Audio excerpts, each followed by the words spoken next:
El capitalismo tiene una filosofía y esa filosofía está inscrita en este monumento que tenemos acá, este edificio conmemorativo a Thomas Jefferson en Washington, diseñado por Russell Pope, para que establezcamos unos términos con los cuales nos podamos entender.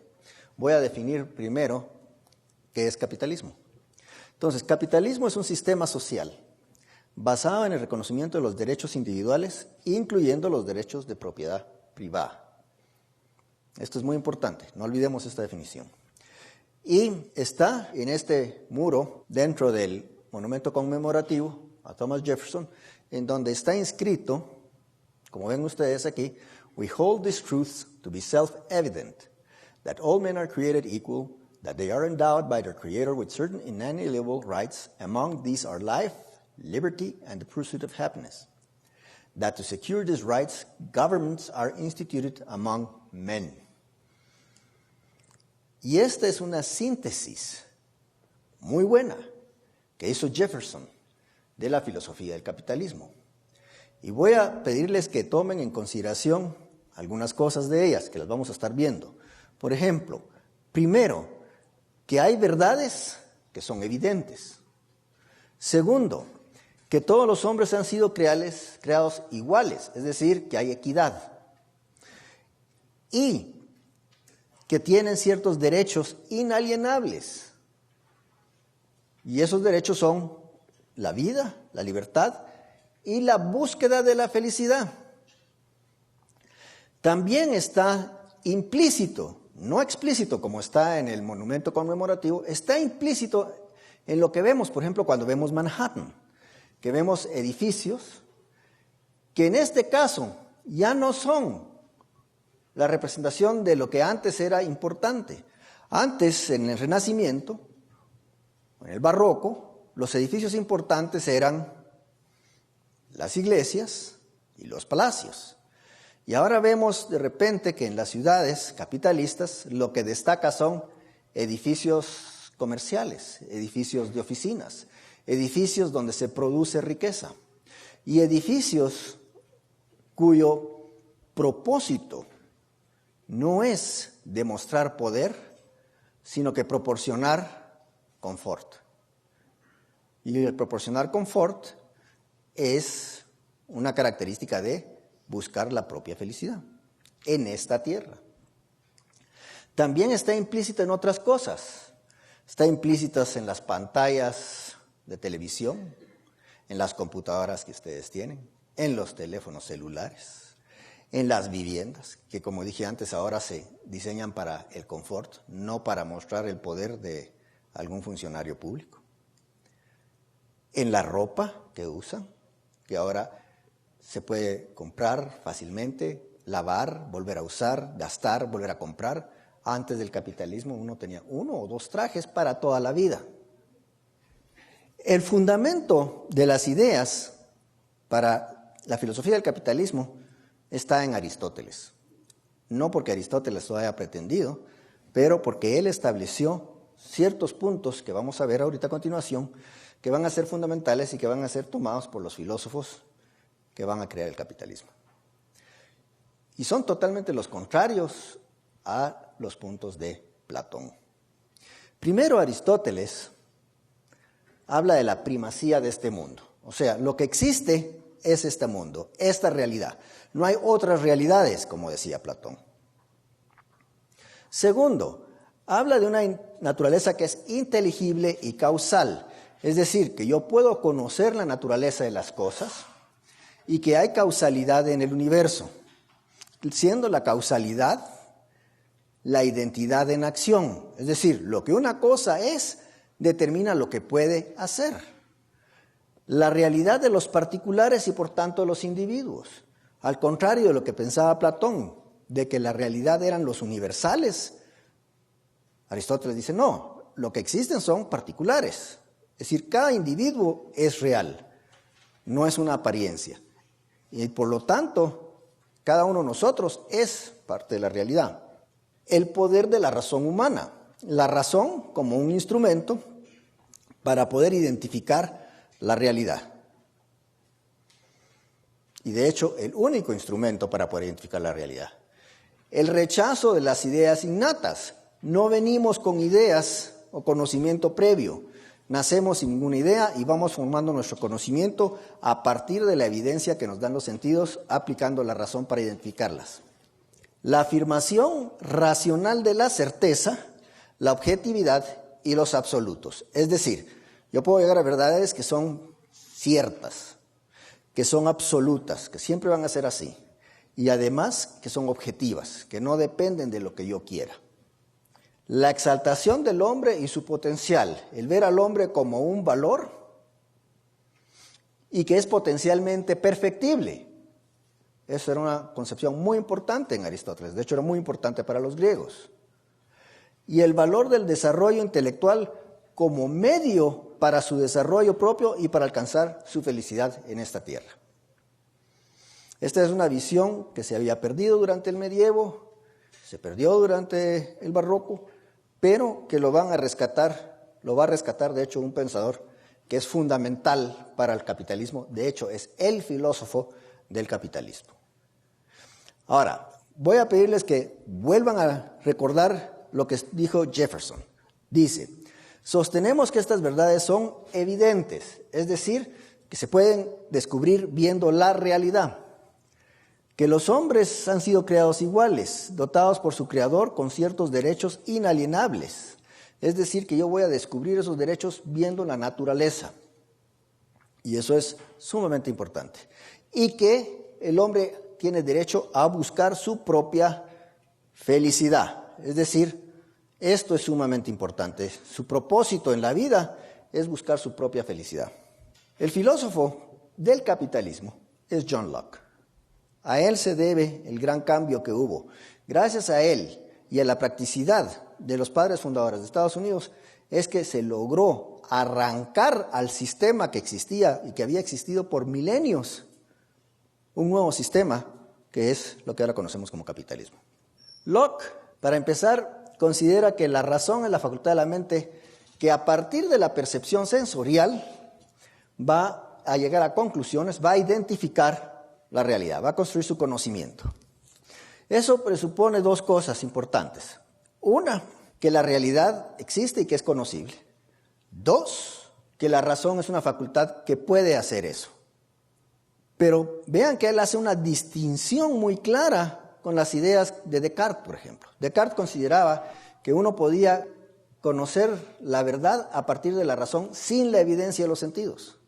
Locke dice que no. Locke dice, la percepción sola es bestial y la razón sola es inútil. La uno sin lo otro no se puede dar.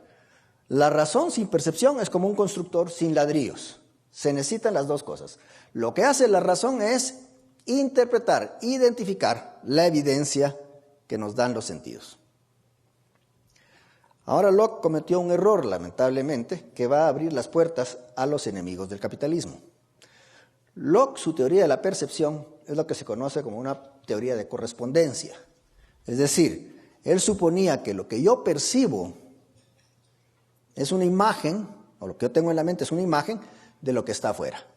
Por ejemplo, cuando yo veo la camisa roja del señor que está allá, yo tengo una imagen de la camisa roja que en realidad allá es una camisa roja. Eso se llama teoría de la correspondencia. Y eso es un error. La realidad para Locke es perceptible y nuestros sentidos, por lo tanto, son válidos. Y la razón lo que hace es considera, pues, la evidencia de los sentidos. Ahora, sobre la naturaleza, ¿a qué se refiere él con la ley natural? Dice, la ley de la naturaleza o ley natural es la regla de vivir de acuerdo a la naturaleza, de acuerdo a cómo somos. Y nosotros, que eso también viene de Aristóteles, es decir, somos seres racionales, no somos como las otras bestias. Entonces, la ley natural solo dice, puede ser conocida por la razón, no puede ser conocida de ninguna otra manera. Tiene que ser vista y utilizada por la razón. Entonces, la ley de la naturaleza o ley natural consiste en vivir por medio de la razón y lo que él llama equidad común. Pero equidad común no quiere decir que todos tengamos lo mismo, sino que quiere decir que no hay nadie con autoridad superior sobre ningún otro. Eso es muy importante. El estado de naturaleza, dice, es el estado natural del hombre y consiste en el estado de libertad perfecta para ordenar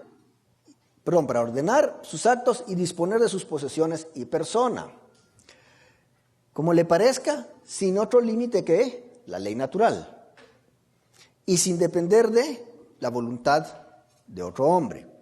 El estado de equidad, y esto es lo que él se refiere, es donde todo poder y jurisdicción es recíproco, ninguno teniendo más que otro. Es decir, ninguno tiene derecho a mandarme, ni yo a mandarlo. Ese es el estado de equidad. Entonces, la ley principal de la naturaleza es la autopreservación. ¿Por qué? Porque todo ser vivo actúa para mantenerse con vida. Esa es la ley de la naturaleza. Busca su autopreservación. Entonces, dice, vamos a entrar a ver lo que es la moral. Primero, hace una distinción, o sea, separa de la idea de la utilidad como motivo para actuar. ¿Por qué? Porque la utilidad puede ser que precisamente por conseguir algo que le parezca útil, va a justificar cualquier medio. Y dice, afirma Locke que eso es un error. Más bien es al contrario. Si actúo correctamente, la utilidad va a devenir de eso. O sea, si soy moral, voy a ser práctico. Pero si creo que voy a ser práctico, no voy a ser moral. Voy a dar un ejemplo.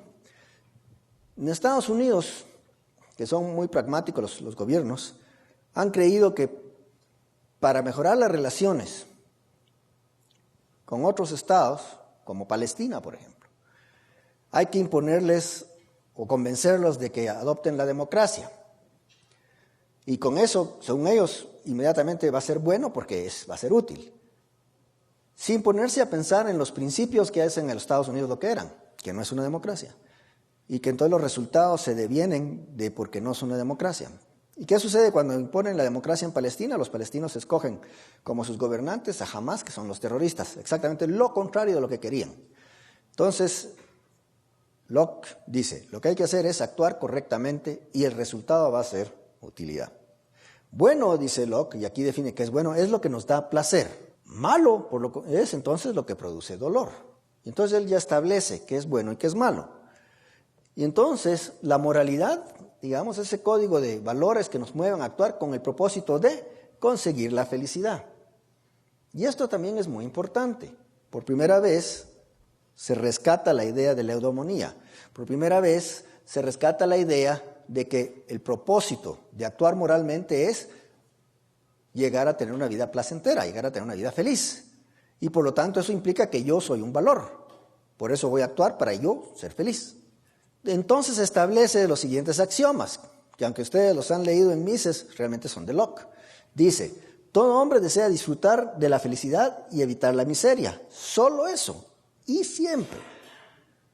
Ese es su primer axioma. Y su segundo axioma es, el hombre actúa solo por conseguir aquello que desea, es decir, evitar la miseria y ser feliz. Entonces, en el estado de naturaleza, ¿verdad?, el hombre puede vivir junto a otros hombres guiados por la razón sin ningún superior común, pero tiene la desventaja de que no está organizado para defender sus derechos. Derecho para Locke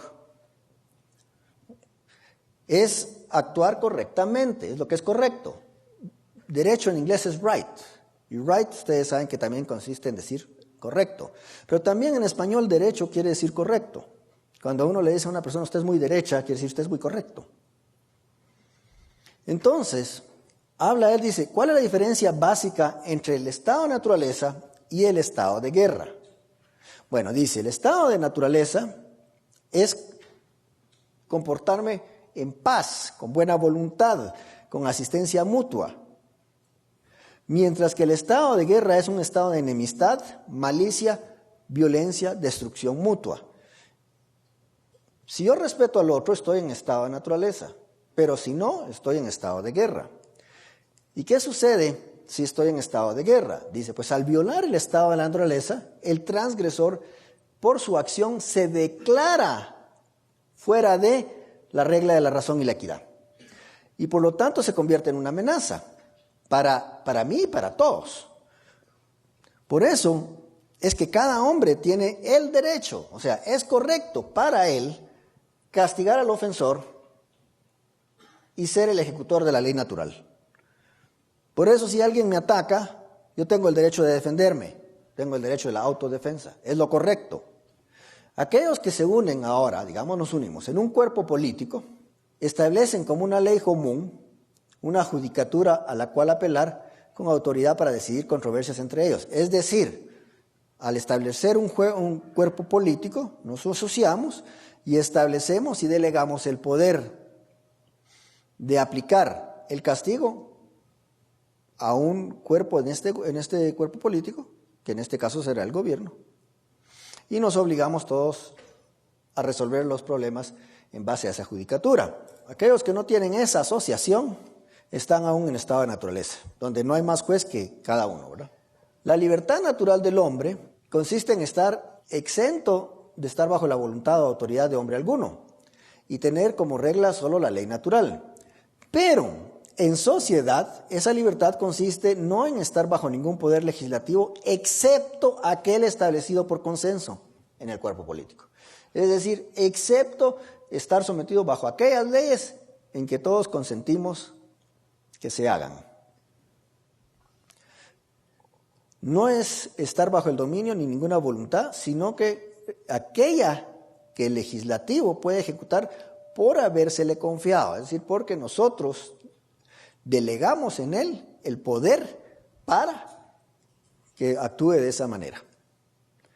Entonces dice, el hombre se asocia con otros con el propósito de la mutua preservación de sus vidas, libertades y bienes, que Locke llama por el nombre general de propiedad. O sea que para Locke propiedad es mucho más que lo que nosotros solemos llamar ahora. Propiedad es la vida propia, propiedad son mis bienes, ¿verdad? Propiedad es mi libertad. Y el propósito principal, entonces, dice, es que se coloquen bajo un gobierno cuya función es la preservación de su propiedad, nada más. Ven cómo Locke va desarrollando su teoría en base a lo que observa que es lo natural en el hombre. Entonces viene y le da un nombre. En realidad Locke lo llama Commonwealth. Commonwealth es lo que nosotros traducimos como república. Y dice Locke, como república o Commonwealth, quiero decir, no una democracia, ni otra forma de gobierno, pero una comunidad independiente que los latinos significaban con la palabra civitas. Y la civitas de los latinos consistía en una asociación de hombres virtuosos, los vires, con el propósito de vivir la vida en concordia. Entonces eso es lo que está tratando de rescatar Locke. Y dice Locke que no vale, que no sirve usar la palabra ciudad, que sería, digamos, la derivada de civitas, porque ya en su época no significa lo que significa civitas. Como ahora le hablan a una persona de ciudad y cree que es cualquier cosa, incluso edificios. Mientras que lo que está hablando Locke es de la república, es decir, un gobierno de leyes, no de democracia. Ahora, Locke establece cuáles son las limitaciones que se le da al legislativo en la república. Primero dice, deben gobernar por medio de leyes establecidas y divulgadas. O sea que todo el mundo debe saber cuáles son las reglas del juego. Estas leyes deben diseñarse solo para el bien del pueblo, es decir, deben ser universales y para todos iguales. No son leyes privadas. No deben poner impuestos a las propiedades del pueblo sin el consentimiento del pueblo. El legislativo ni debe ni puede transferir el poder de hacer leyes a ningún otro. Para eso es que se crea el legislativo. Y esas son sus funciones. Y luego, además, sostiene que no debería reunirse el legislativo más de unas 2 o 3 veces al año. Porque cuando se reúnen todos los días empiezan a hacer tonteras. Insiste, vuelvo a mencionar, la razón por la que los hombres se asocian es la preservación de su propiedad, que ya sabemos que es más que lo que nosotros consideramos propiedad, es decir, son sus bienes, su vida y su libertad. El fin que eligen y que autorizan al legislativo es que se hagan leyes y reglas para conservar y proteger las propiedades de todos los miembros de la sociedad y limitar el poder y moderar el dominio de cada parte y cada miembro de la sociedad. Y dice, no se puede suponer jamás que la voluntad de la sociedad es que el legislativo pueda tener el poder de destruir aquello que cada quien pretende asegurar, ¿no?, al entrar en una sociedad, y que el pueblo se somete al imperio de la ley y que los legisladores ellos mismos han creado. Si los legisladores violan esto, cuando los legisladores pretenden quitar y destruir la propiedad del pueblo o de reducirlos a la esclavitud bajo un poder arbitrario, entonces los legislativos se colocan en estado de guerra con el pueblo. Y por lo tanto el pueblo queda eximido de obedecer y tiene el derecho de defenderse y rebelarse. O sea que si el gobierno no cumple con los mandatos del pueblo, el pueblo tiene el derecho de quitarlo por los medios que sean necesarios porque está en estado de guerra con el gobierno. Piensen que esto lo está diciendo Locke cuando los gobiernos son monarquías absolutas. O sea que además era muy valiente. Ahora, Locke establece esa base filosófica que deriva, digamos, de la realidad observable, de la naturaleza del hombre, del propósito en la vida del hombre, y la razón por la que asociarse es precisamente para proteger esa vida del hombre. Adam Smith es el otro individuo que ayuda a la filosofía del capitalismo dando a conocer cómo funciona la división del trabajo y por qué la división del trabajo permite que el hombre sea más productivo. Cómo para que éste funcione, la otra cara de la división del trabajo debe funcionar en libertad total, completa, o sea, libre comercio, que es una garantía, una extensión de la libertad del hombre, que es el derecho natural del hombre. Y luego, que lo que motiva al hombre y a crear riqueza es el interés personal. Es decir, el panadero o el carnicero no hacen pan ni carne porque son buena gente y quieren satisfacer el hambre de todos los demás, sino que porque quieren ganar dinero para satisfacer sus propias necesidades. Y eso es precisamente lo que origina la sociedad. Se asocian las personas porque al crear esa división del trabajo y ese intercambio mutuo, cada quien puede mejorar. La sociedad es un medio para que todos progresen. No son las personas el medio para la sociedad. Lo voy a repetir. La sociedad es el medio, o sea, la asociación es el medio que todos utilizan para poder progresar. Y eso es lo que consiste la cooperación social. Además, Adam Smith dice que solo hay 3 obligaciones del gobierno. Una, el deber de proteger a la sociedad de la violencia e invasión de otras sociedades independientes. Otra, el deber de proteger a cada miembro de la sociedad de la injusticia o opresión de cada otro miembro de la misma. Y tercera, el deber de erigir y mantener ciertas obras públicas e instituciones públicas, como los caminos. Según él, porque eso no habría ningún individuo particular que lo haría porque no cree que tendría ganancia en eso. Estaba equivocado ahí, pero en fin. Samuel Adams, uno de los padres de la Revolución Americana, que entendió muy bien esto, cuando escribe y defiende sobre los derechos, dice: los derechos del hombre son ramas evidentes, esto es muy importante, evidentes, no son deducciones de la obligación de la preservación propia, comúnmente llamada la primera ley de la naturaleza. Ahora veamos, ¿qué es lo que resume Jefferson, que dijo Locke?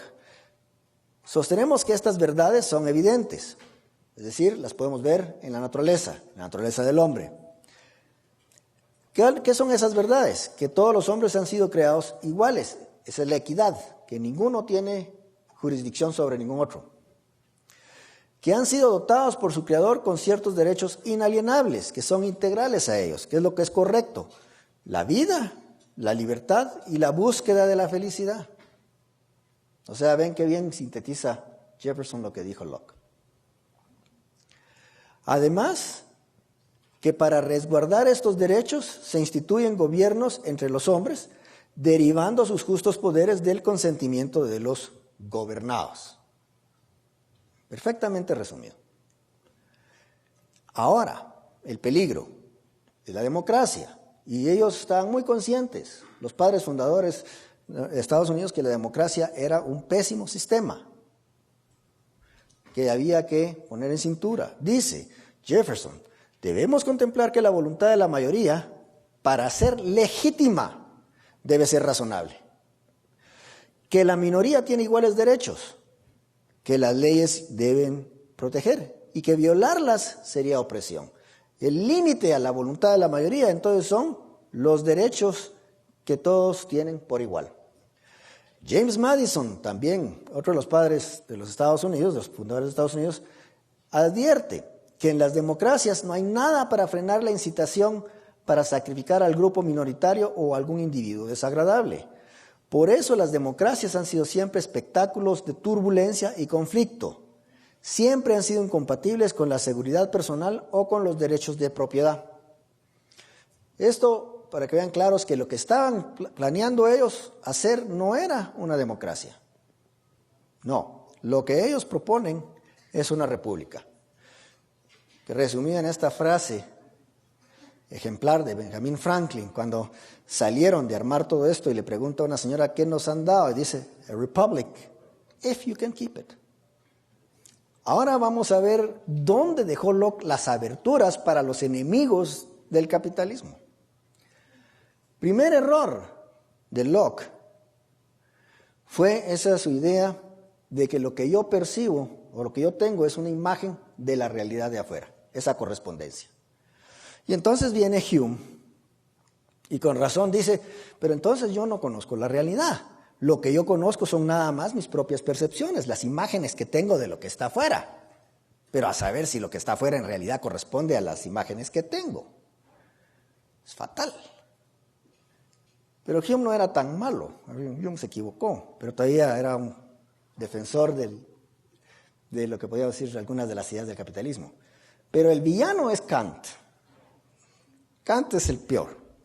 Kant viene, y es muy sintomático que cuando se está haciendo la Declaración de Independencia, 1776, Kant está publicando su crítica a la razón pura.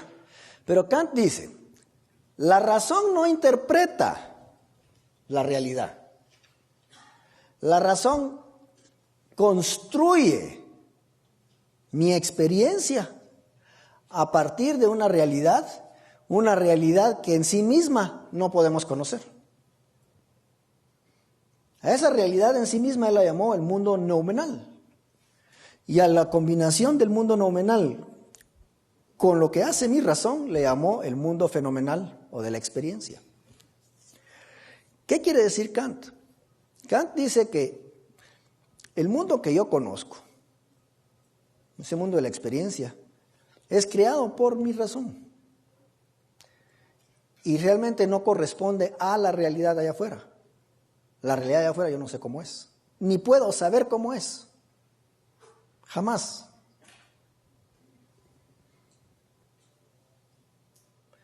Y como el hombre en sí mismo es noumenal, es decir, es una realidad, yo tampoco puedo saber cómo es el hombre. Jamás. No sé cómo es la naturaleza del hombre. Eso no lo puedo saber. Luego dice, hay juicios que son analíticos y juicios que son sintéticos. Un juicio analítico es un juicio que el predicado está contenido en el sujeto. Como por ejemplo, si digo, las rosas son flores. Porque la definición de rosas es que son flores. Ahí está contenido. Y eso dice, eso es verdad. Eso se llama una verdad analítica. Porque es tautológica y necesaria. ¿Por qué? Porque por convención así decidimos.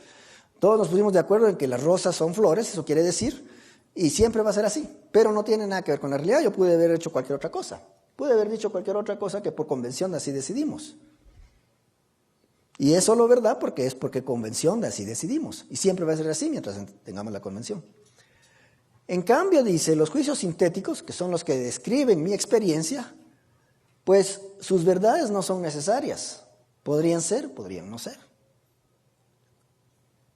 Sobre todo porque los juicios sintéticos pretenden describir la experiencia o la realidad y no puedo conocer la realidad.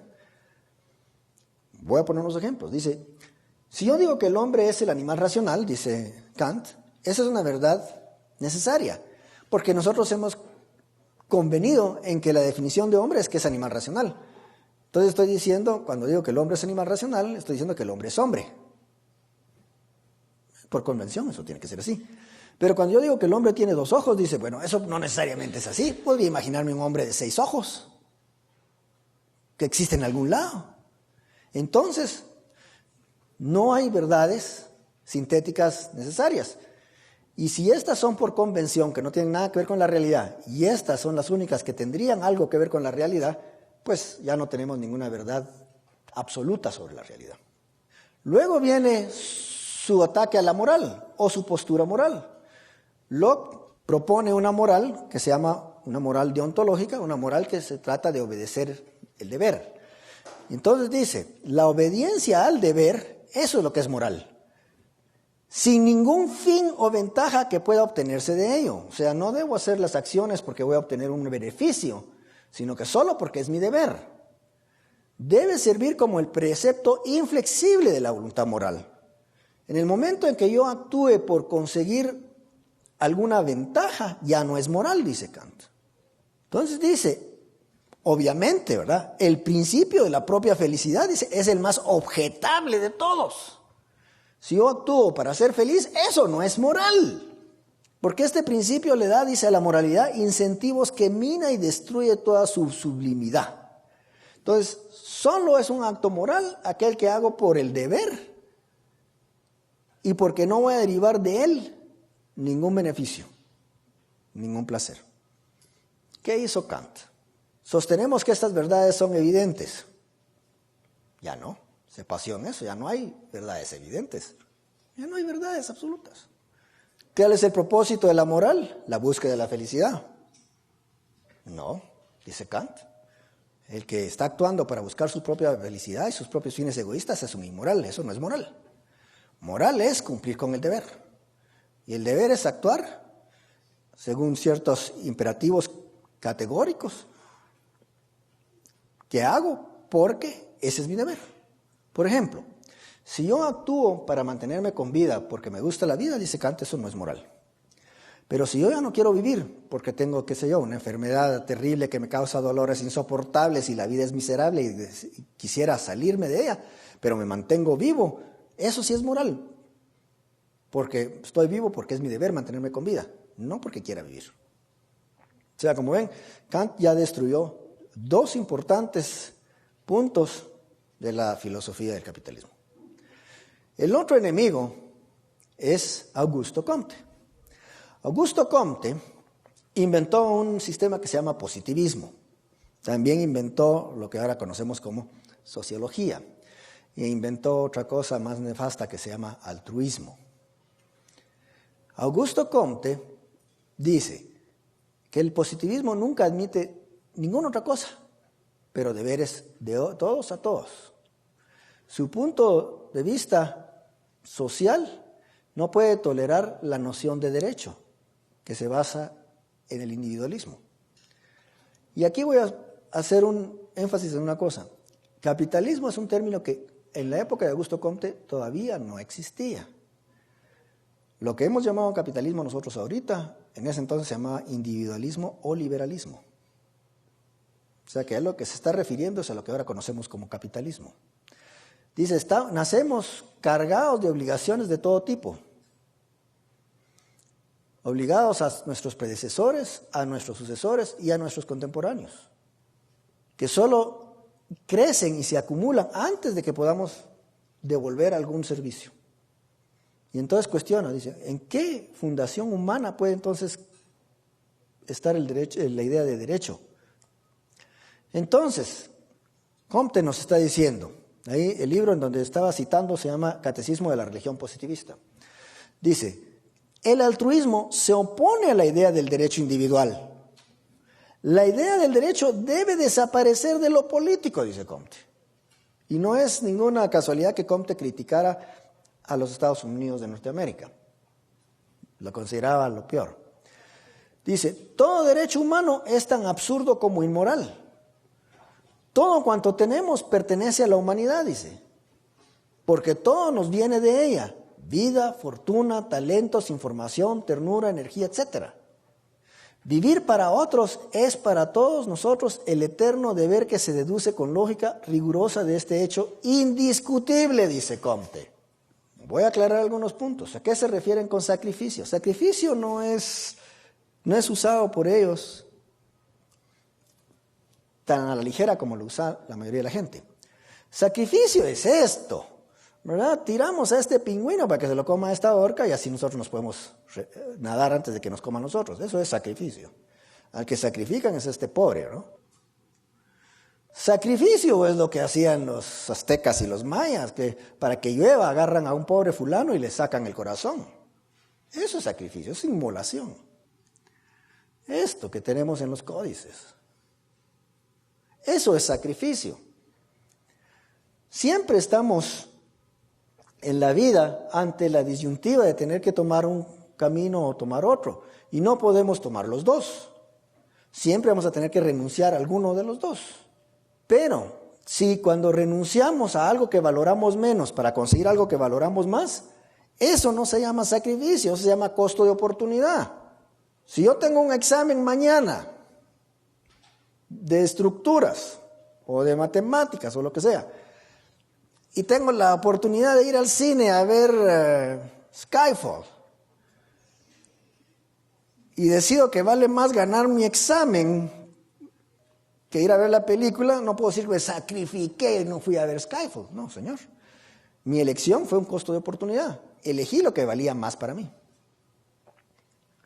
Pero al revés, si yo elijo algo que valoro menos y renuncio a algo que valoro más, entonces ese es un sacrificio. Si mi hijo se cae en una piscina o en el mar, digamos, y se está ahogando, y el hijo de un fulano que no conozco también, y tengo que decidir a quién salvo, porque no puedo a los dos. Si salvo a mi hijo, el otro fue costo de oportunidad. Si salvo al otro, sacrifiqué a mi hijo, porque mi hijo vale más para mí que el de alguien que no conozco. Eso es sacrificio. En el sacrificio, alguien pierde y el otro gana. En cambio, en el costo de oportunidad siempre es un gana-gana. Entonces, el altruismo, que es lo que nos dice Comte, es un sistema ético que afirma que el hombre no tiene derecho a su vida, ni a su libertad, ni a su propiedad, ni a actuar en beneficio propio, ni a buscar su propia felicidad. La única justificación para su existencia es el servicio que presta a los otros. Y su virtud cardinal y deber es el autosacrificio. Se debe sacrificar. El altruismo es un sistema malevolente, esclavista, me convierte en esclavo, que considera al hombre como un animal de sacrificio. Ya no considera la sociedad como un medio, la asociación como un medio para que el hombre viva feliz, sino que considera al hombre como un medio para la sociedad, para que la sociedad lo use como quiera. Entonces, ¿qué es eso? ¿Qué hizo ahora Comte? Ya Kant se había encargado de volarse la verdad evidente, la búsqueda de la felicidad. Y ahora Comte viene y destruye la noción de derechos. Como ven, estos enemigos del capitalismo se han ido paseando precisamente en las bases fundamentales del capitalismo. El individualismo, que se conocía como liberalismo también en época de Comte, pero que es lo mismo que el capitalismo, es lo que Marx bautiza con capitalismo. Se basa y afirma los derechos individuales. De eso se trata. El altruismo lo que hace es que niega los derechos individuales. El altruismo es incompatible con un sistema basado en el respeto a los derechos humanos. Ahora el otro enemigo del capitalismo, Marx, contribuye con ciertas ideas. Primero dice, hay que abolir la propiedad privada. Desde luego, si ya no hay derechos, ¿de qué están hablando? ¿Derecho a su propiedad? No, señor. Hay que abolir el cálculo egoísta y la desalmada libertad de comercio, dice. ¿No? Porque eso se basa precisamente en la propiedad privada, se basa en el egoísmo y la libertad. Y eso no puede ser.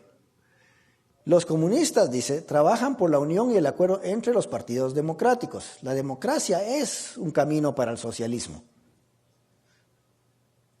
Pero hay que destruir el orden social existente, el del liberalismo, que tiene que ser derrocado por la violencia.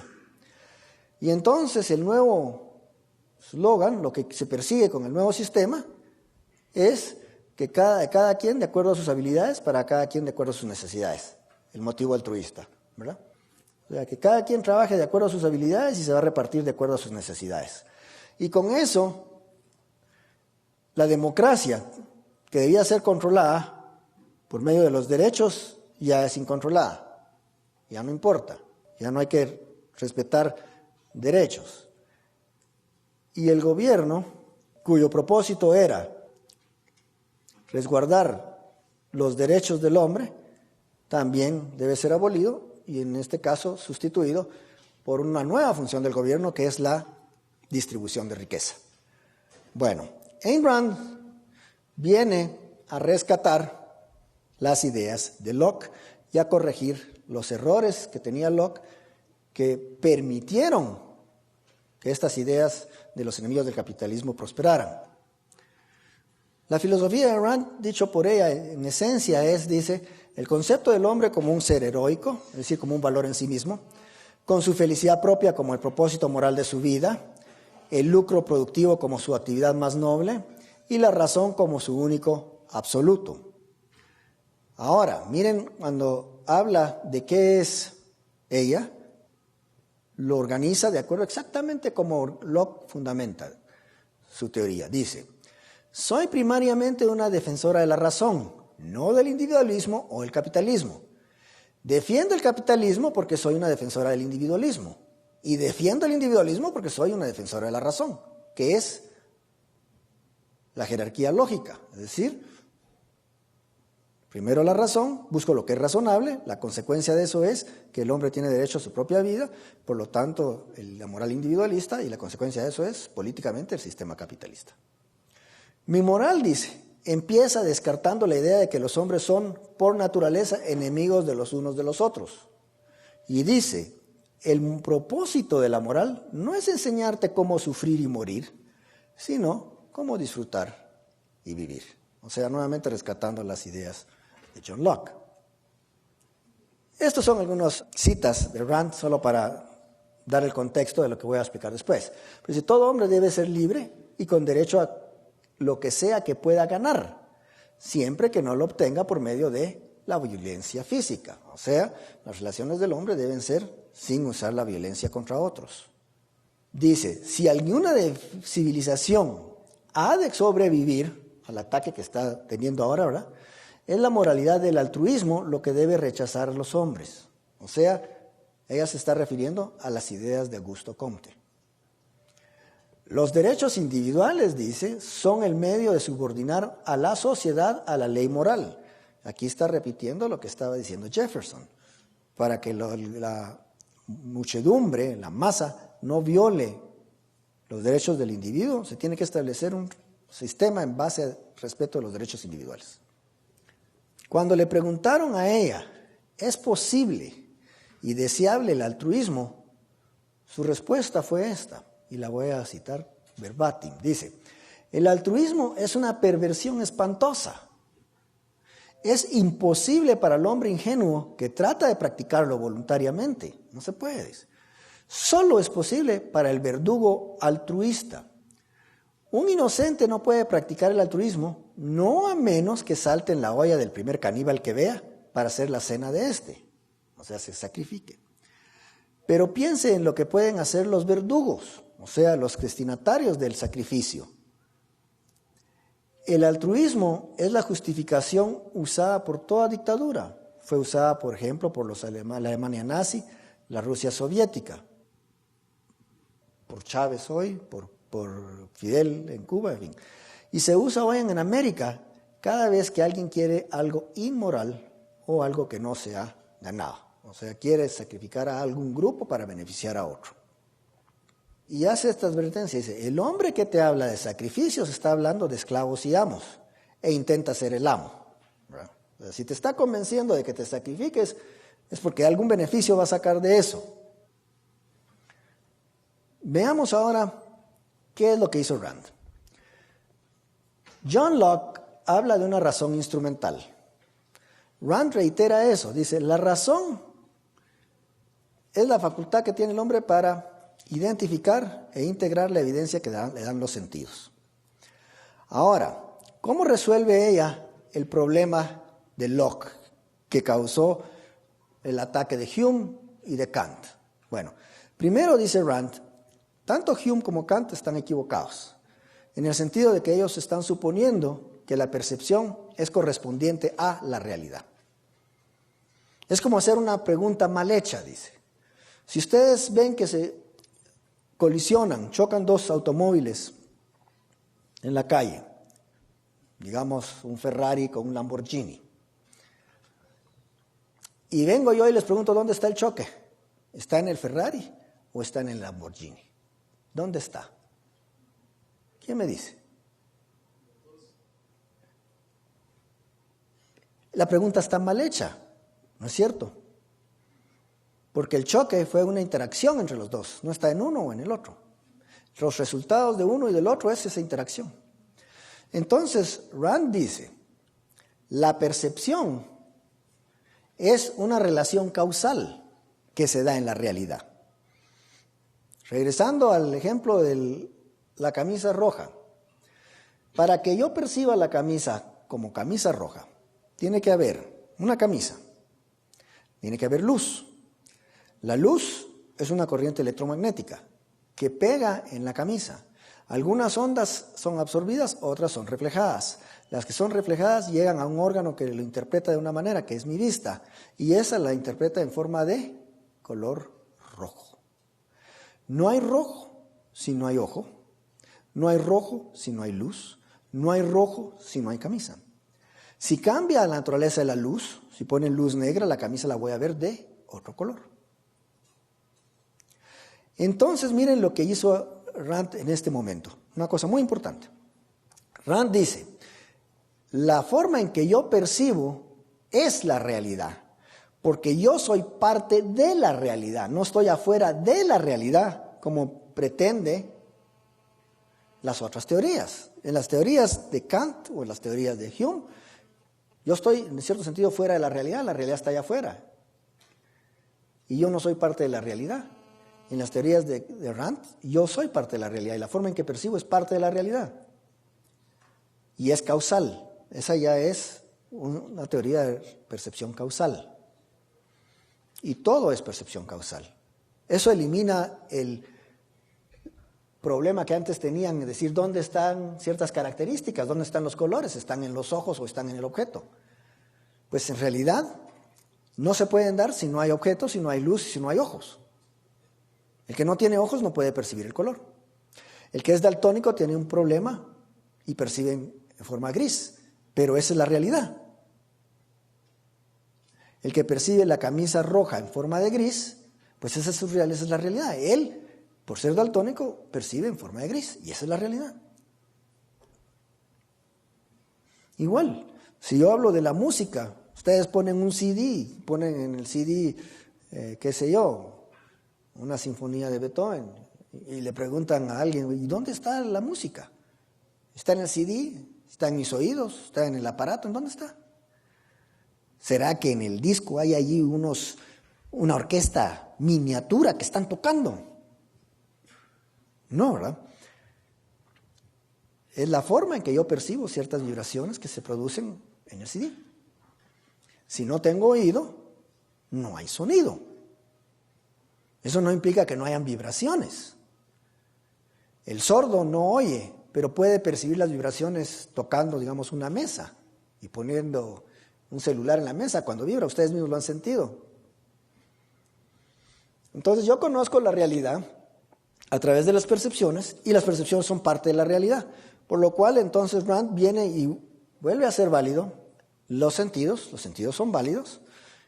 Me están dando referencia de una realidad de la cual yo soy parte también, no soy ajeno a ella. Y la razón es el instrumento para poder conocer esa realidad. Por lo tanto, yo puedo entonces conocer la ley natural. Puedo ver lo que es evidente. Y puedo también establecer verdades objetivas y absolutas. Se fue Kant. Fuera. Como puedo ver ley natural, puedo establecer que el propósito del organismo vivo, del ser humano, es mantenerse con vida y ser feliz. y por lo tanto la conducta correcta es aquella que me va a ayudar a ser feliz. Y entonces puedo establecer, o establece de hecho Rand, una ética que se basa en una serie de valores y de virtudes que le ayudan al hombre a ser feliz. De hecho, las virtudes son practicar su razón, la racionalidad, porque es el único instrumento que tengo para conocer la realidad, y con ese puedo yo tomar las decisiones para buscar aquello que es bueno y evitar aquello que es malo. Como la riqueza no está ahí afuera, si uno sale al jardín y ve el árbol de apples o de computadoras, la que ustedes prefieran, HP, lo que sea, y solo la voy a ir a recoger, sino que hay que fabricarlas, ¿verdad? Los teléfonos celulares hay que fabricarlos. Entonces la segunda es precisamente aplicar la razón para crear aquella riqueza que me va a ayudar a vivir mejor, que es la productividad. Y la tercera virtud que Rand establece, que ella llama el orgullo, es precisamente la voluntad de ser virtuoso, o sea, de tratar de ser lo mejor posible porque yo soy un valor, yo merezco ser feliz. Entonces restituye la moral que busca la felicidad, y también al diablo se va la moral kantiana. La acción correcta conduce a la utilidad, igual que lo que decía John Locke, porque yo busco actuar virtuosamente para derivar beneficios de mi acción, no tratar de derivar beneficios evadiendo, digamos, alguna de las virtudes.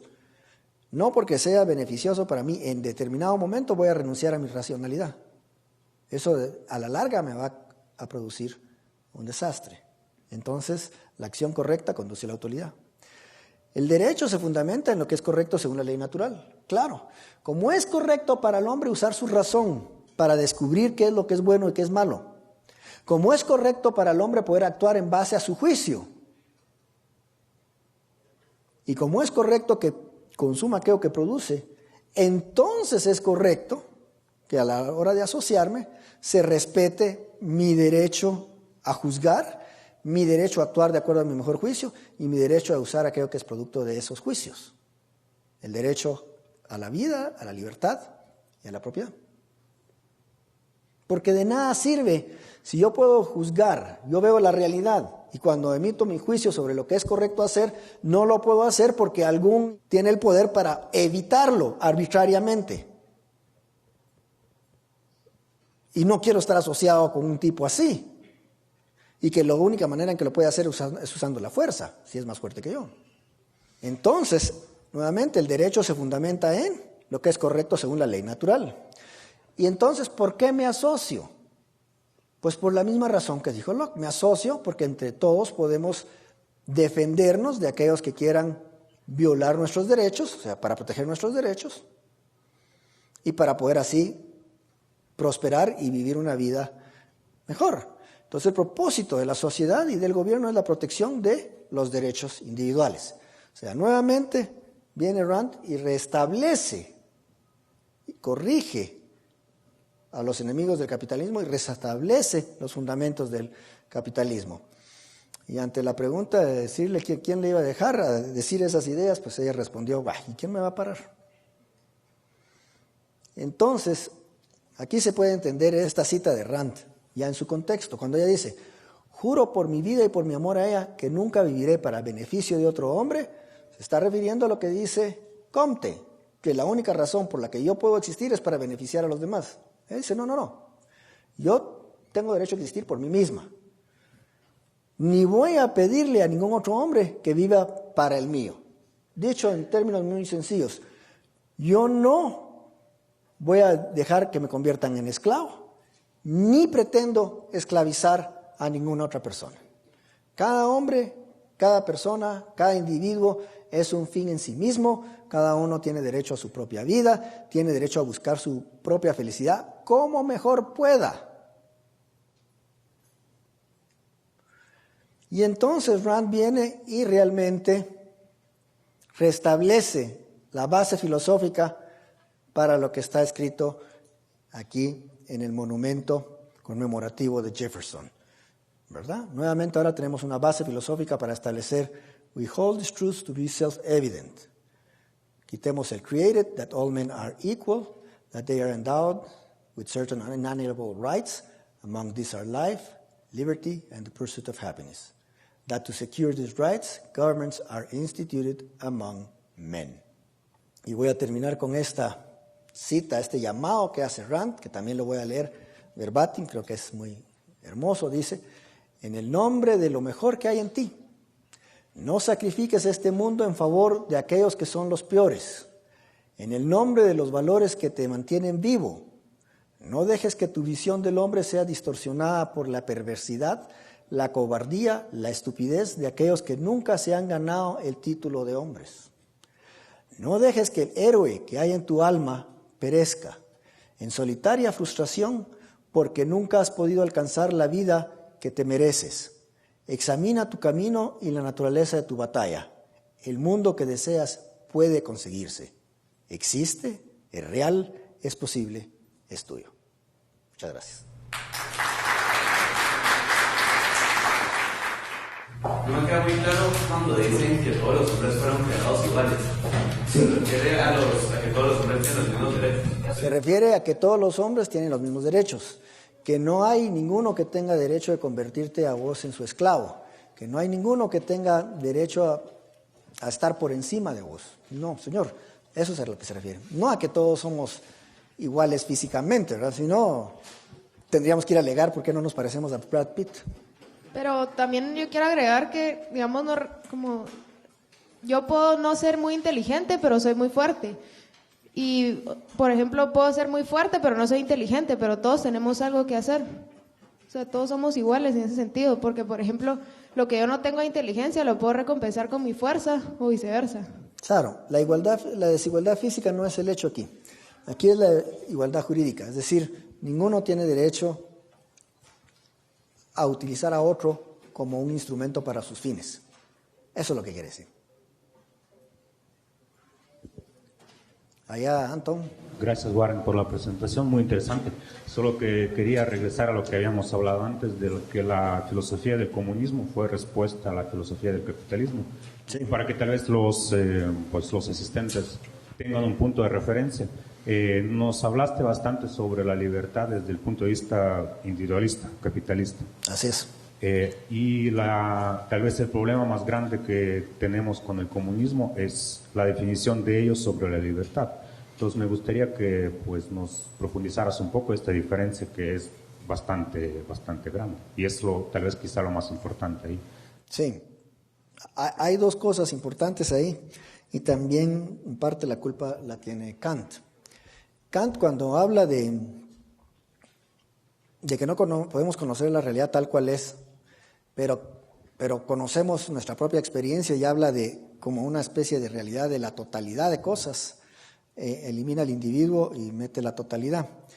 Los marxistas, los comunistas consideran la libertad no en términos de evitar ser sujetos al poder arbitrario de otro, sino que lo que ellos pretenden es ser libres de las leyes naturales, ser libres, por ejemplo, de tener que trabajar para comer. Entonces ellos consideran que un hombre no es libre en tanto no tenga su sustento satisfecho. Un hombre no es libre en tanto tenga alguna necesidad. ¿Ok? Pero eso no es un concepto de libertad. Todo hombre va a tener hambre y tiene que trabajar para saciar su hambre. Lo que la naturaleza le impone no es esclavitud. Uno tampoco es un esclavo de sus deseos, como han oído ustedes a veces. Dice, alguno es que yo soy esclavo de mis deseos. Bueno, de hecho eso es de San Agustín, ¿verdad? San Agustín dice, yo trato de ser bueno, pero no puedo porque soy esclavo de mis deseos perversos. Eso es una tontera. Uno no es esclavo de deseos, uno no es esclavo de necesidades. Pero esa es la postura marxista, que uno es esclavo de necesidades. Entonces, para ellos, la libertad no es de una persona, sino que debe ser de la sociedad, una vez está libre de ciertas necesidades. Yo esa visión tuve la oportunidad de oírla, no la discutí por las razones que les voy a contar. Pero yo estaba yendo a Estados Unidos en esta ocasión a dar unas conferencias y en migración me pregunta el tipo, bueno, ¿y usted a qué viene? Pues vengo aquí a a la universidad, voy a dar unas conferencias. ¿Y de qué va a hablar? De la libertad. ¿Quieres saber qué opino de la libertad? Me dice. Pues sí, a ver, pues que yo no soy libre, me dice. Y le digo, explico yo, ¿por qué? Pregunto. Porque yo tengo que trabajar. Es esa visión, ¿no? Yo tenía una duda con el ejemplo de costo de oportunidad. Sí. Estoy claro que el sacrificio está mal y que el costo de oportunidad es evidente, que que todos los humanos obramos por medio de él. Sí. Pero, por ejemplo, en el caso de lo del cine y el estudio, de cualquier manera iba a nada porque las dos cosas eran algo que valoraba. No, porque si ibas al cine y no estudiabas, perdías el examen. O sea, ahí la pregunta es qué es más importante para vos, ganar tu examen y mantener tu promedio o irte al cine. A lo que quería decir, gracias, entendí esta parte, es en el ejemplo de la piscina. Nosotros habíamos dicho que en el costo de oportunidad se gana. No hay eso de ganar y perder.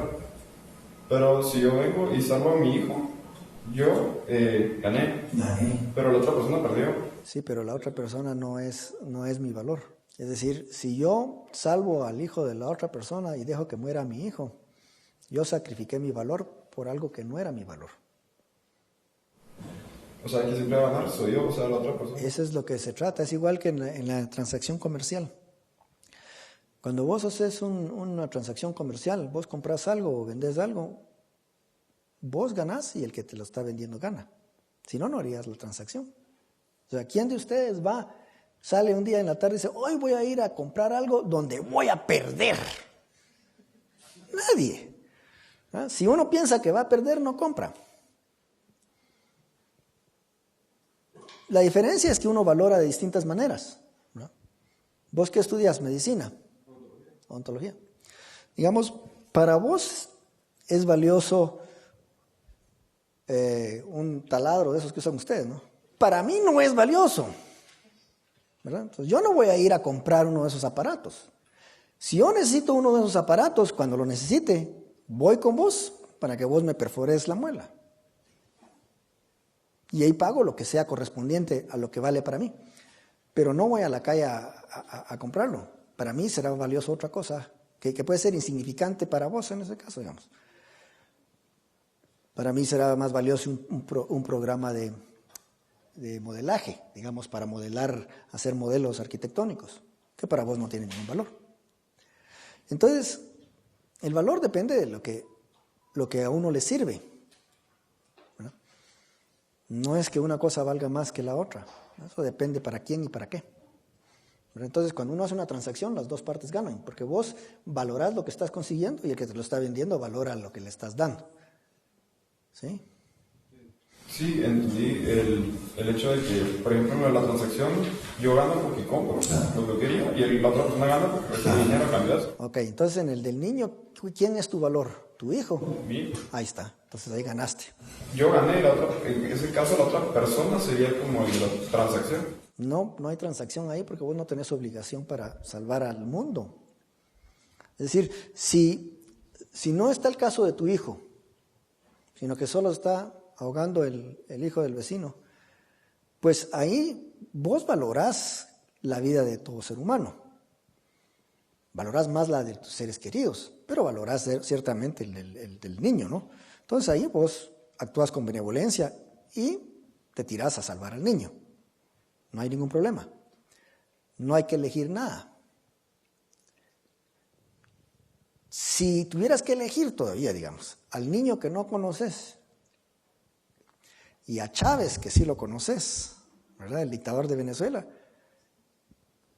pues siguiendo tu criterio de valores, salvas al niño y dejas que Chávez se muera, ¿verdad? Así es como funciona. Pero el altruismo te diría, no, vos tenés que salvar a aquel que no lo salvarías porque sea tu interés salvarlo. ¿Te das cuenta? Entonces tendrías que salvar a Chávez, o en el caso entre tu hijo y el hijo del vecino, el hijo del vecino, y que se sacrificara a tu hijo. Ese es el problema del altruismo. Es el problema de lo que Comte creó, y que es muy útil para un dictador. Es lo que hizo posible, digamos, el nazismo en Alemania. ¿Cómo se imaginan ustedes que un grupo de gente tan educada como eran los alemanes, aceptaran un sistema tan irracional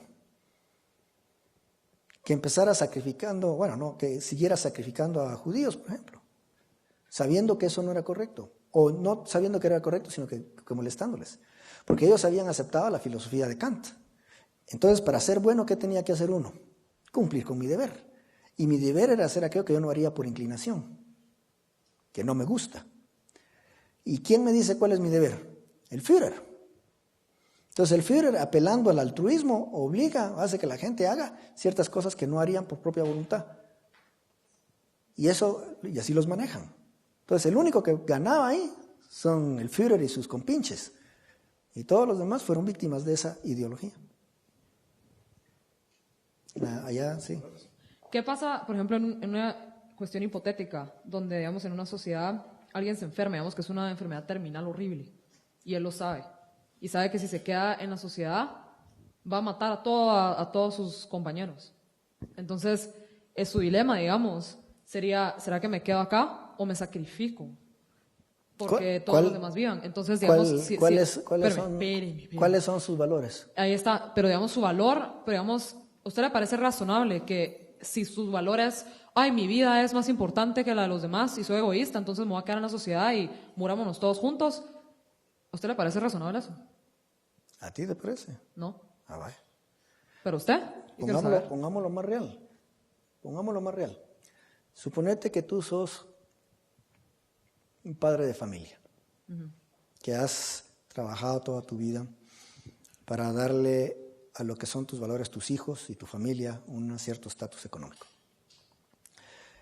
Y descubrís que tenés una enfermedad mortal, que te va a dejar en coma una vez te dé el ataque, que ya probablemente viene, y que entonces te van a tener que meter a un hospital y mantenerte vivo con medios artificiales, quién sabe por cuánto tiempo, sobre todo porque la ley prohibiría que te cortaran la asistencia. Y que eso va a ocasionar la ruina de tu familia, porque van a tener que estar pagando una cosa que solo lleva a un fin. Eso es posible. ¿Qué harías? ¿Qué sería lo mejor para tus valores? ¿Quiénes son tus valores? Si yo fuera el padre de familia que se va a morir, prefiero morirme, pues. Claro, se suicida, eso es lo correcto. Y eso es usar tu razón para ver todas las circunstancias a largo plazo y ver cuáles son tus valores, sopesarlos y tomar esa decisión. No tiene que ser una decisión fácil, pero eso sería lo que harías. Irracional sería decir, no, que me mantengan vivo hasta que queden pobres porque a lo mejor de algún milagro me salvo. O sea que lo interesante de esto es que es un egoísmo racional. Exactamente, es un egoísmo racional. Gracias por mencionarlo, yo debía haberlo mencionado, pero eso es lo que Rand propuso, el egoísmo racional. Gracias. Sí. Respecto de Kant, y cuando estaba mencionando los imperativos categóricos, y de acuerdo a la explicación que nos dio de la filosofía de Kant, Kant es un relativista, entonces. O sea, no. Pero entonces, si no es un relativista, pero a la vez no considera que hay algo real de qué decir, entonces, ¿qué sería?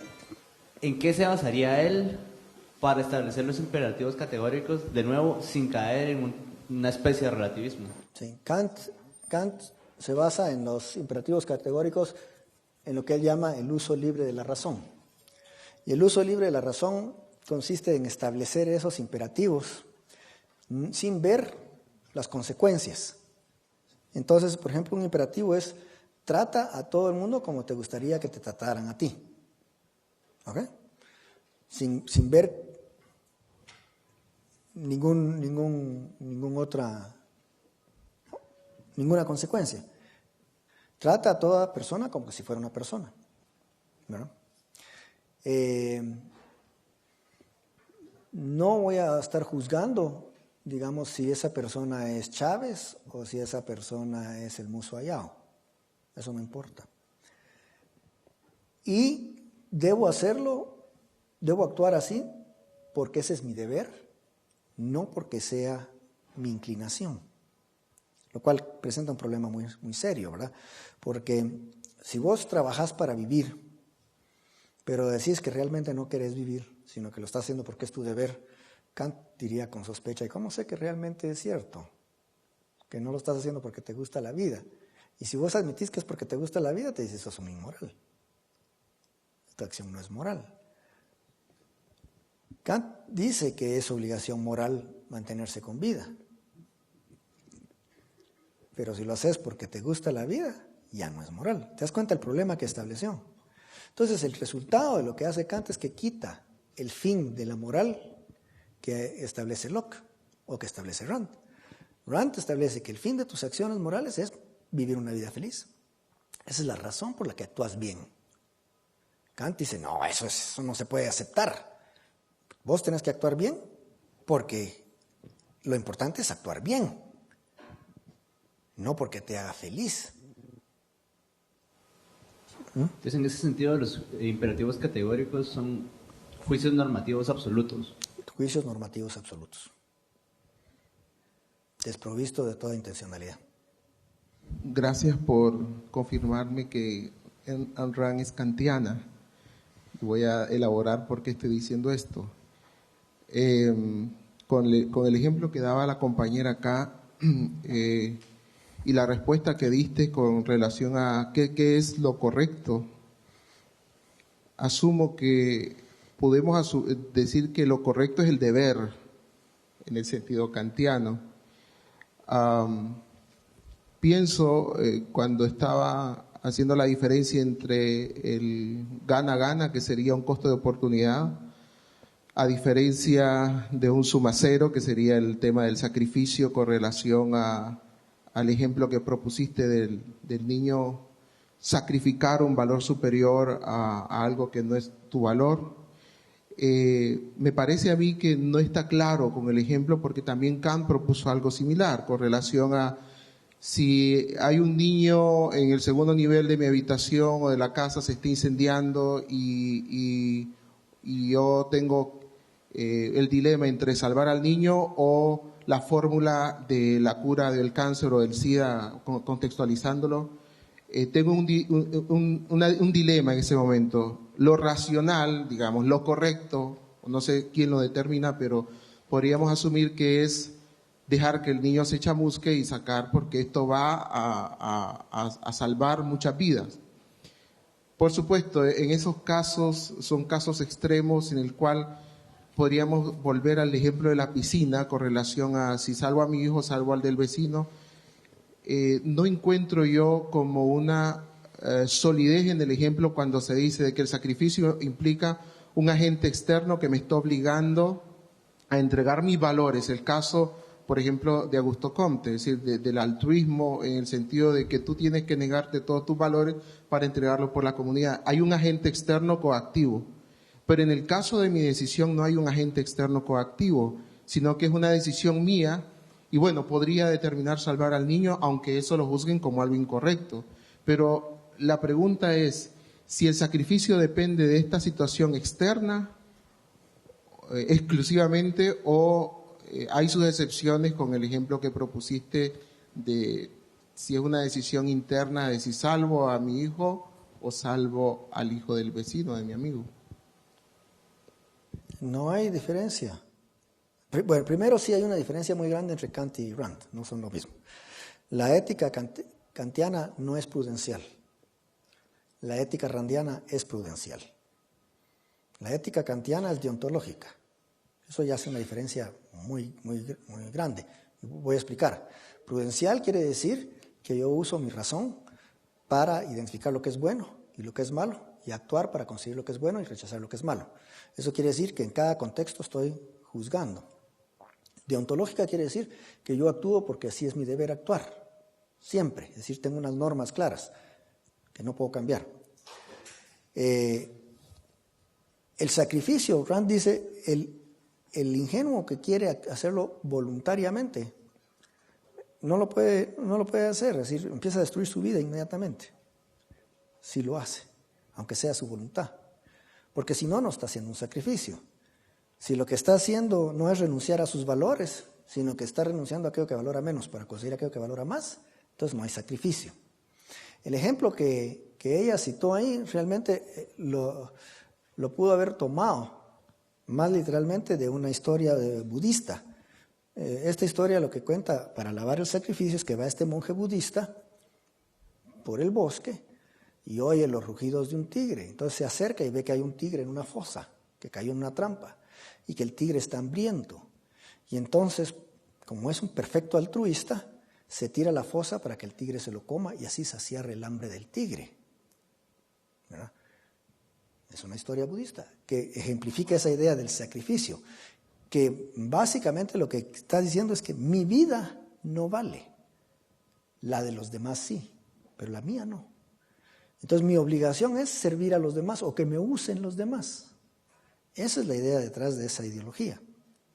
Ahora, Kant no es eso. Kant no está pidiendo que alguien se sacrifique. Si esa idea la di, lamento, pero no es así. Es Comte el que dice eso. Kant no le interesa que sea sacrificio, o no.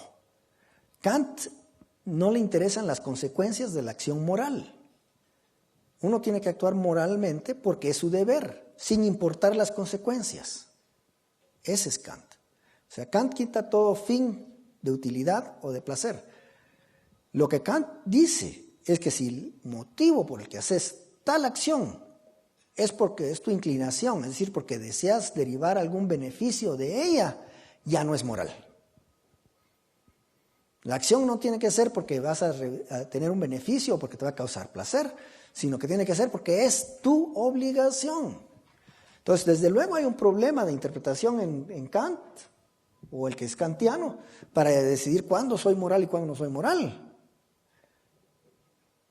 Porque cuando estoy actuando en contra de lo que deseo, solo porque es mi deber, y cuando no lo estoy haciendo. Y lo que hace es que toda acción que el hombre hace, que es práctica, que es para mejorar su vida, que es para vivir mejor, Kant la sacó de la moralidad. Mientras que Locke y Rand lo meten dentro de la moralidad. Es decir, la acción que es para poder vivir mejor es una acción moral. Por eso, los rascacielos que vimos en la foto que había presentado, esos para Rand son la concretización de la moral. Es decir, eso es lo que la gente ha fabricado usando su inteligencia con el propósito de vivir mejor. Es la moral vista en términos concretos. Sí, Pablo. Sí. Sí, con lo que decía sobre Locke y sobre el acuerdo que uno hace para permitir que haya cierto tipo de gobierno, ¿verdad? Sí. Entonces mi pregunta la Constitución. ¿Perdón? Se llama Constitución. Sí. Sí. Entonces mi pregunta va hacia, bueno, según Locke, ahí vamos a ser libres, ¿cierto? Ahí vamos a establecer una sociedad que va a respetar nuestra libertad. Eso es lo que Pero es. cuando hay un tipo de gobierno también se pueden dar ciertas violaciones. Es decir, Así es. el legislativo empieza a incluir leyes que nos paren perjudicando. Así es. Luego con lo que dice con lo que dice Rand sobre no interponer es decir, no permitir ningún tipo de acción coercitiva con la que no estemos de acuerdo. No, lo que ella dice, sí, bueno, ella dice no debemos iniciar nosotros la acción coercitiva contra otros. Y si otros la inician, es decir, injustificadamente, tenemos el derecho a defendernos. Exactamente lo mismo que dice Locke. Okay. Entonces mi pregunta va, ¿hasta qué punto, según Rand, vamos a ser libres? Es decir, yo no estoy de acuerdo con ningún tipo de coerción, que en este sistema que ya estamos ya existe un gobierno. Entonces, ¿vamos a ser libres ahorita o vamos a ser en realidad libres cuando no existan este tipo de gobierno y solo se rija la sociedad por otras instituciones que sean más de mutuo acuerdo y no con un... ¿Qué gobierno te estás refiriendo? ¿El gobierno que está proponiendo Rand y que está proponiendo Locke? En el actual, diría yo. ¿El de Guatemala? Bueno, ese en comparación, no sé específicamente cuál es el que dice Rand. El que dice Rand, el que dice Locke es un gobierno cuyo propósito es proteger los derechos de los individuos. Esa es la función del gobierno. El gobierno que nosotros tenemos, su propósito no es ese, sino que si vos le pones atención a los políticos, sobre todo era más claro con el político anterior, es la distribución de la riqueza. La distribución de la riqueza es una violación de los derechos de algunas personas y privilegio a otras. Ese sería un tipo de gobierno al que Locke y Rand se oponen.